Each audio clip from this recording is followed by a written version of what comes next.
An easy way to make your villages and cities look a lot more interesting is to introduce buildings on various diagonals. The catch is, of course, that it's somewhat more complicated than the standard 90-degree building, but luckily, you've come to the right place.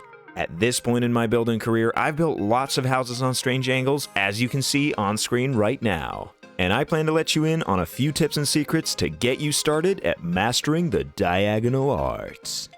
So get your blocks ready and prepare yourself to become a building master. Over to me in first person mode. Thank you ever so much, Time-Lapse Voice Me. Today, I want to do exactly what we've been talking about and build on some diagonals. Honestly, lately it feels like diagonals is the only thing I've been doing, but honestly, I have no problem with that. I love building on diagonals, and it's a lot more interesting, like I said before, than to just build on, the standard straight angle like this for every single house you build in the whole area. That would just be plain boring, so let's get right into the tips and tricks and not mess around. So first off, let's clear a few things up. When you start building a diagonal house, I'd recommend you build something a little bit more that size, like the house down there, instead of building something like the church behind me or the monastery up on the hill right there. When learning to do anything, I'd always recommend going small and then going bigger and bigger as you feel like you're mastering the skill. So to start off with here, I'd like to build a very, very small diagonal house. In fact, it might even be the smallest house in my village right here. But I think it's going to prepare you guys for the principles of building on a diagonal perfectly. Now, I've got my vineyard right here, and it's obviously not a diagonal house, but it's got these huge areas right next to it that are totally empty, and something I'd like to do is build a little guest house for the vineyard. One of the things that's going to make this a lot easier is the fact that we can just steal the block palette from this house right here as we're building the new one. So I've plotted out a little bit of a shape right here, and I'd like you to do the same for wherever you want to build your diagonal house. You can use whatever you want to mark this out. In this case, I use stone. I'm not actually going to use stone for the foundation. I'm going to use andesite, so I'll be ripping this down. So seriously, any material you have. And for this base, I have gone with 1, 2, 3, 4, 5, 6 blocks on the short side right here. And normally, I would definitely recommend you build using an odd number for your short side. As you can see right here, this part of the building is an odd number. It's 7 blocks across. This part of the building is an odd number. I don't know exactly how many, but as you can see, there's 1 block in the middle and not 2. This goes for pretty much anything I build in this world. As you can see, even every part of the castle has a 1 block center, which means it's an odd number. When it comes to building 45-degree angle houses, however, I don't really do that, and I'm going to show you exactly why when we get to the roof. To give another example before we start building, I've got a 45-degree house here, my stables, and the short side of the stables is actually 8 blocks wide, and the roof still works out pretty nicely. But I'll get into the details why that's important way later when we're actually building the roof, so let's get going with the rest of this thing. For the longer side of this rectangle, it doesn't actually matter how many blocks you use. This time I've gone with 9 blocks wide, so if you want to go 8 blocks, 11 blocks, it's not super important, but I think it makes a pretty nice rectangle with the 6 blocks right here. So 9 by 6 is our base template. Let's get going with the blocks we need. To prepare for this building endeavor, I prepared these 2 shulker boxes right here, so let's see. I've got tons of materials. I'm not going to need all of this at all, but it's always better to be over-prepared than under-prepared. So honestly, I'm personally not a big fan of block-by-block tutorials. I don't think they help you very much becoming a better builder yourself. You're just following instructions pretty much. Like, it doesn't make you a better furniture designer to assemble IKEA stuff. And that's basically what you're doing when you're following a block-by-block tutorial. So while you could use this as a block-by-block tutorial, since I'll be doing it in that format, I'm going to try to give as many constructive tips as I can during the process so that you can actually use those tips in other situations as well and become a better builder. So let's start building this house. Okay, as you can see, my little template here is not even on the vertical axis. Like, these parts right here are higher up than right there. So the first thing we're going to do is want to even all that out. So my first order of business is going to be replacing all this with andesite for the time being, since I use stone, and I suggest you do the same. Next up, I only want 2 blocks of andesite here for my stone base, so that third layer up there is actually gonna have to go. So we're gonna replace these few blocks that are up here with andesite, and for now, we're just gonna put them in the ground right here to show where we want to build this. Then we just wanna add the blocks right here, and we've got our 2 tall stone base. Finally, we want to get rid of any dirt blocks like this, replace them with andesite. I think we only have 2, so that's going to be super simple. Okay. So next up, we got to design the walls up here, and what we could do is the exact same thing as over here where we use the dark oak and the smooth sandstone like this, alternating. But what I think I'm going to do instead is create a pattern where I do 1 oak pillar right here, place a block in the middle, and 1 right here. So that leaves 3 blocks of sandstone right here, which is perfect because it's gonna leave us room to put 2 windows, 1 in the middle of each of these sections right here. So that's gonna be the first overall tip like this. I mean, obviously this works for building with non-diagonals as well, is to have your sections like this where you break it up with this block in the middle so that it's not just a flat sandstone wall all the way. So for now, let's just do the exact same thing for the other side here, and what I think we're gonna do is put in the details afterwards. So let's build the walls up first and leave the details for later. So what I'm doing is going all the way around with this, and something simple I'd like to do is just bring this up 4 more blocks so that we've got 5 blocks in total of this dark oak. And then just do the exact same thing all the way around, except for these shorter sides right here. So let's do it on both these sides. Just bring every single block up to 5. So far, this part is pretty similar to just plain old building on a regular flat surface like this. It's not super different. What really becomes different is when you start building the roof and start putting in the details, because it gets kind of tricky. Because for this part, we're just following the shape and it's super simple, so don't worry about this part. So now we've got a plain wall right here that looks something like this, and we're going to be able to put windows in right here. So for the short sides, I already prepared the other side like this.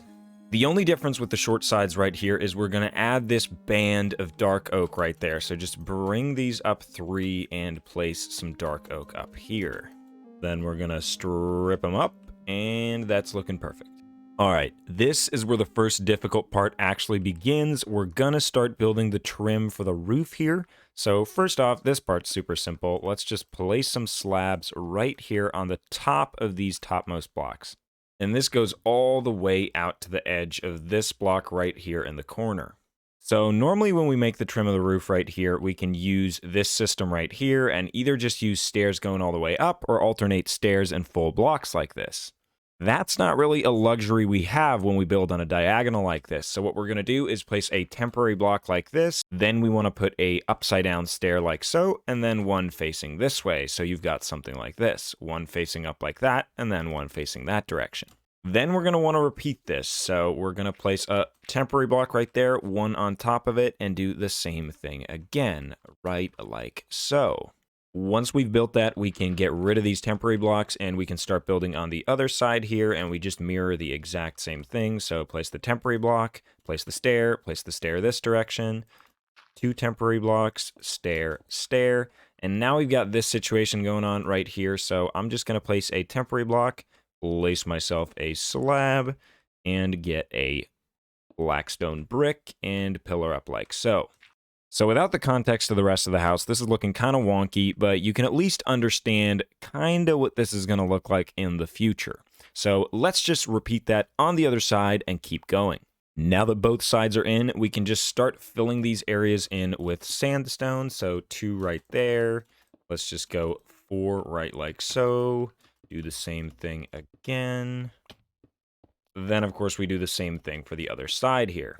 And once again, there are going to be details here, so windows and such, but let's just get in the roof before we worry about any details whatsoever.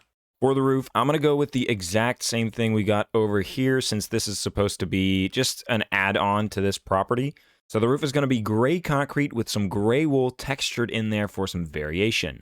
Now this part is kind of annoying in survival because you need a lot of temporary blocks, but what you essentially want to do is just start placing a diagonal like this of these blocks. Then, I mean, this one we don't need a temporary block, but then just place temporary blocks like this all the way down, and we can start placing the next layer. And then you just keep going like that until you've hit the top of the roof. Once you get this layer in right here that borders right up onto this block, you can stop placing in the blocks on one side and start going to the next one. So let's just get this side in as well. Okay, so now that we're finishing up this side, we can start putting this in right here. So honestly, I would just place in some temporary blocks like this. And a style of roof that I have going in my kingdom here is this one with the alternating blackstone full blocks and slabs with some walls and iron bars up top. So I'm going to be using that style right here as well, just a little bit modified to be able to fit the diagonal. We're of course not going to be able to connect up these bars in between like this, which would look kind of cool, but it's actually sadly not possible since we're on the diagonal. So how you design the top of your building like this really depends on how much space you have. So we've got 1, 2, 3, 4, 5, 6, 7, 8, 9, 10 blocks, which means that if we place one of these blocks on each side right here, we can actually jump 2 spaces and place another block like this. And what I recommend you do with this is just count it out, try out a few things, and create some kind of symmetrical pattern. If it would have been possible to place them every other one, that could work. So usually try that first and then go with something like this, but you can usually figure something out that looks pretty decent. So for this particular style, just go with the blackstone wall and the iron bars on top. And before we're finished with this roof at all, we actually need to texture in the gray wool. So what I recommend you do is just place it in your offhand and then start cutting out a few of these. Now, a common pattern I use when doing this is to just sometimes take 3 of them like this, sometimes you do 2 in a diagonal like that, and sometimes you just take 1 out. And those are pretty much the patterns that I use to texture like this. Maybe we can take 1 out here. Maybe we can go over here and just do the same thing. Take this top one out. And let's do the exact same thing over here on this side and just get some of this in. When it comes down to texturing, it's really just what you prefer. How much variation do you want? How often do you want it scattered in here? Okay, that is looking pretty good.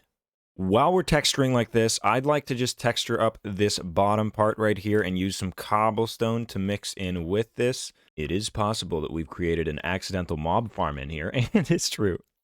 Aha! Yeah, make sure to light up the inside of your build if you're actually building outside of a mushroom biome like this beforehand.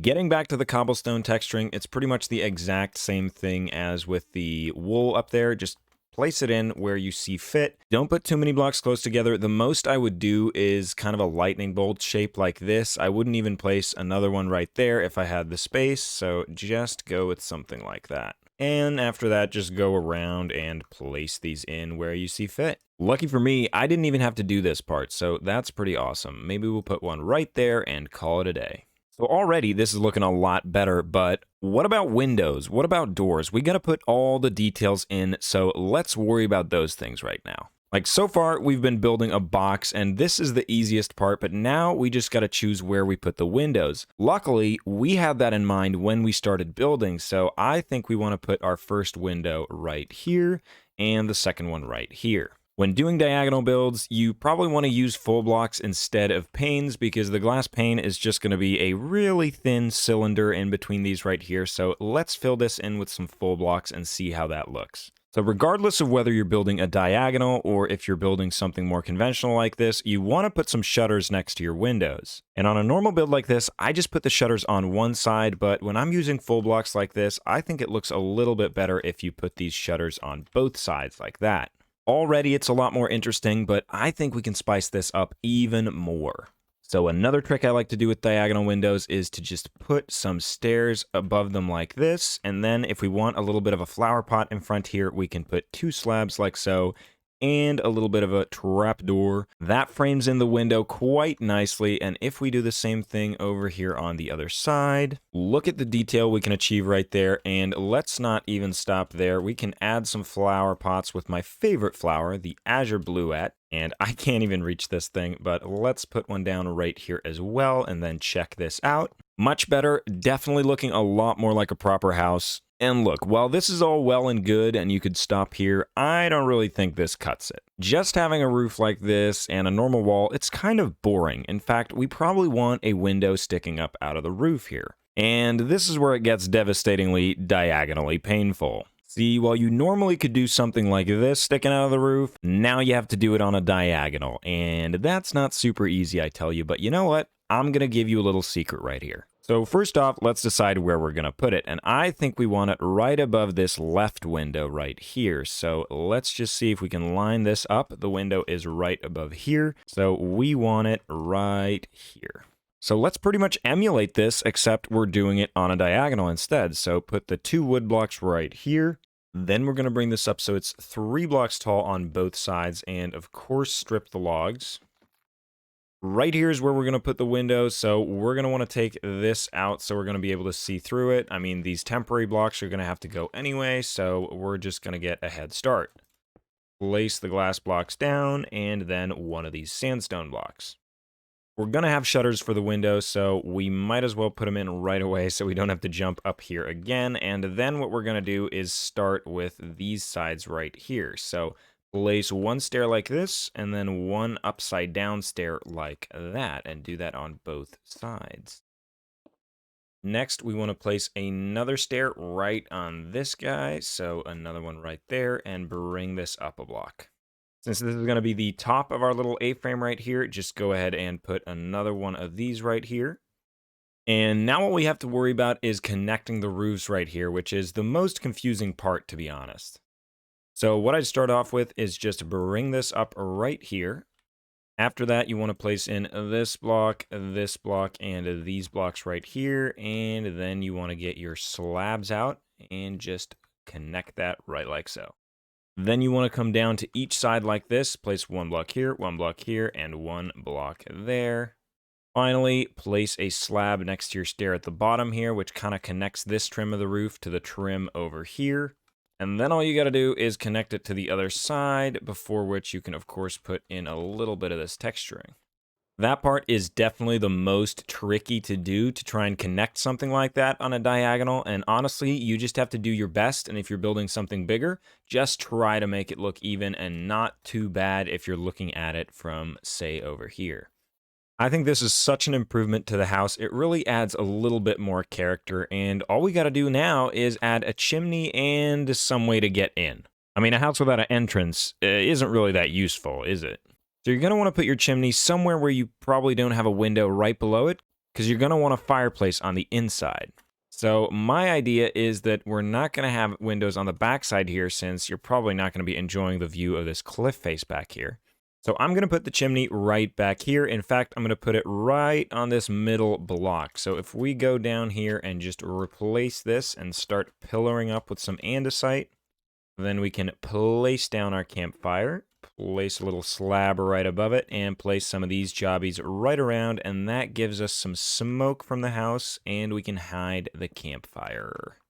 You should pretty much always be adding chimneys to houses. Like, it adds so much character to your village to have the smoke particles actually flowing up through there, because otherwise you don't get a lot of movement in Minecraft, so definitely do it. Next up, we want to thicken this boy up at the base a little bit, so I'm going to break these off, and then I'm just going to do something like this, and that should cover us.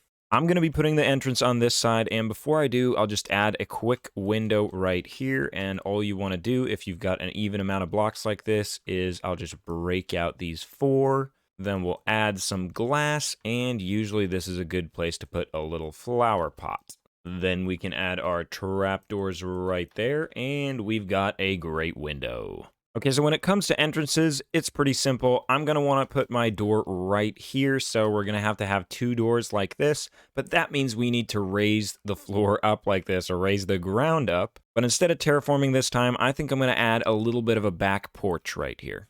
So let's get some blocks out, and I'm just going to be going diagonally from here, placing this down right like so. We're going to be doing the same thing on this side, going up to the same level. Next up, I'm just going to be bringing this up. Don't mind the fact that I'm using these slabs. I just have a lot of them and don't want to use the full planks for now. In fact, maybe we'll just put one of these pillars in the middle like this as well. Yeah, I like that. And let's go all the way around. Next, instead of just slabs, I think I want to be using these trap doors for the flooring, so let's fill this in. Next up, we're obviously going to need a way to get up, so let's just do a little bit of a slab staircase. Nothing fancy right here, something like this. We're probably going to have to remove that. And then we'll just make sure it all connects up, and that's perfect. Now we can walk up here. Next up, we gotta add a little bit of a railing right here, so let's try to not misplace too many blocks right here, but we can put these in, and one like that, and that gives us a perfect railing. So let's do that all the way around. Now, lastly, let's actually put our doors in over here. That is great. Then what we can do is to create a little bit more interest, we can put a little bit of an overhang like this. So just put 3 trapdoors like so, and then we'll add some fences right here. I think that adds a little bit more interest than just having the door right there. I think I'd like to try putting barrels down here as well, but not that way. Let's see. There we go. And yeah, I like that. Those black stripes are a pretty nice detail. Now let's add some lighting up here as well. And there we go. I would call the exterior of this house finito. All we got to do now is add some nature. So a little bit of flower pots. Of course, connect up some paths, build some trees. So through the power of editing, let me get this done, and I will be right back with you with some shaders. All right, as the sun is rising right here, I am back from doing a little bit of building off camera, and I would love to show you guys exactly what I've done right here. So I think I managed to add a ton of ambience to this place, and just, I love the atmosphere over here. This just goes to show how much it can add to just put a few custom trees down by your build.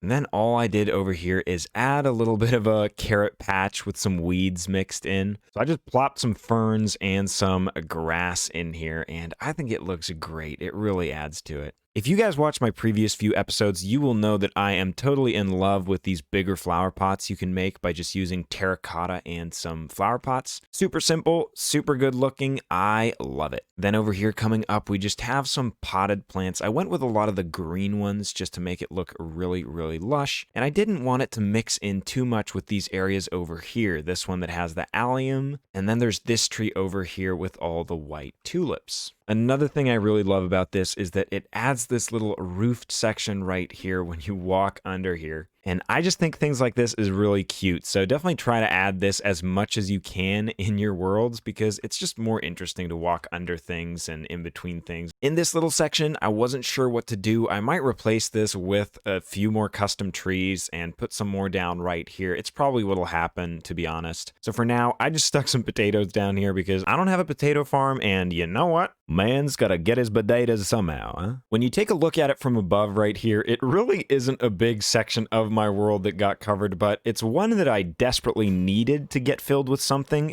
that couldn't really justify its own episode unless it was a tutorial like this. So I'm really happy we got that side filled in. It's really so fun to see my world just evolving with each and every episode. But don't worry guys, next episode I want to get back to building some huge things and just getting a lot done. I've been wanting to start work on the spawn area over here and really get this side of the mountain finished and get this all flowing down into the naturally generated terrain here. But if you found this guide helpful and you enjoyed this video, please consider leaving a like. It really helps me out. And with that said, I think that concludes this episode. So while I have the time here, I'm going to get started with the next episode as soon as I'm done with this one. So I'll be seeing you guys real soon. And remember, if you stuck it out all the way until the end of the video, then you're the champ and I appreciate your existence. And until we see each other next time, have a good one.